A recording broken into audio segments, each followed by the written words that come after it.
Hello friends, C P plus ಎನ್ಯೂ ಆದಂಥ D V ಯಾವುದು KVMS Pro ಲೈಟ್ ಆ್ಯಪನ್ನು ಡೆಸ್ಕ್ಟಾಪ್ ಅಥವಾ ಲ್ಯಾಪ್ಟಾಪಲ್ಲಿ ಇನ್ಸ್ಟಾಲೇಷನ್ ಮಾಡಿ ಡಿವೈಸನ್ನು ಆ್ಯಡ್ ಮಾಡಿದವರು ಅದನ್ನು ಲೈವ್ ಆಗಿ ಓಪನ್ ಮಾಡೋದು ಹೇಗೆ ಎಂಬುದು ಈ ವಿಡಿಯೋ. ಬನ್ನಿ ಗೈಸ್, ಇವಾಗ ನಿಮ್ಮ ಡೆಸ್ಕ್ಟಾಪಲ್ಲಿ ಒಂದು ಸಾಫ್ಟ್ವೇರನ್ನು ಇನ್ಸ್ಟಾಲೇಷನ್ ಇರ್ತದೆ KVMS Pro ಅಂತೇಳಿ. ಅದಕ್ಕೆ ಡಬಲ್ ಟ್ಯಾಪನ್ನು ಮಾಡಿಂದ ಇಲ್ಲಿ ಎಸ್ ಅಂತೇಳಿ ಕೂಡಿ ಎಸ್ ಅಂತ ಕೊಟ್ಟಿಂದ ಅದು ಆಟೋ ಲಾಗಿನ್ ಆದಂಗೆ ಓಪನ್ ಆಗುತ್ತೆ.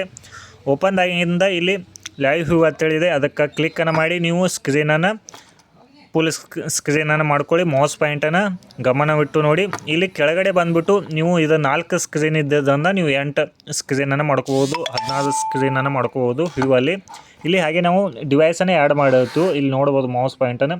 ನಾವು ಯಾವ ನೇಮನ್ನು ಹಾಕಿ ಡಿವೈಸನ್ನು ಆ್ಯಡ್ ಮಾಡಿರ್ತೀವಿ ಅದಕ್ಕೆ ಡಬಲ್ ಟ್ಯಾಪನ್ನು ಮಾಡಿಂದ ಅದು ಸ್ವಲ್ಪ ಟೈಮಿಂಗ್ ತೊಗೊಂಡು ನಿಮಗೆ ಲೈವ್ ವ್ಯೂವ ಓಪನ್ ಆಗುತ್ತೆ. ನೋಡ್ಬೋದು ಫ್ರೆಂಡ್ಸ್, ಇಲ್ಲಿ ಲೈವ್ ವ್ಯೂವ ಓಪನ್ ಆಯಿತು. ನಿಮ್ಮದು ಯಾವುದೇ ಒಂದು ಶಾಪದಾಗಲಿ ಅಥವಾ ನಿಮ್ಮ ಹೋಮದ ಕ್ಯಾಮ್ರಾ ಕುಣಿಸೋದಂಥದ್ದು ನೀವು ಎಲ್ಲೇ ಇದ್ದರೂ ಲ್ಯಾಪ್ಟಾಪ್ ಅಥವಾ ಡೆಸ್ಕ್ಟಾಪಲ್ಲಿ ಈ ಥರನಾಗಿ ಲೈವ್ ವ್ಯೂವನ್ನು ಓಪನ್ ಮಾಡಿ ನೋಡ್ಕೋಬೋದು.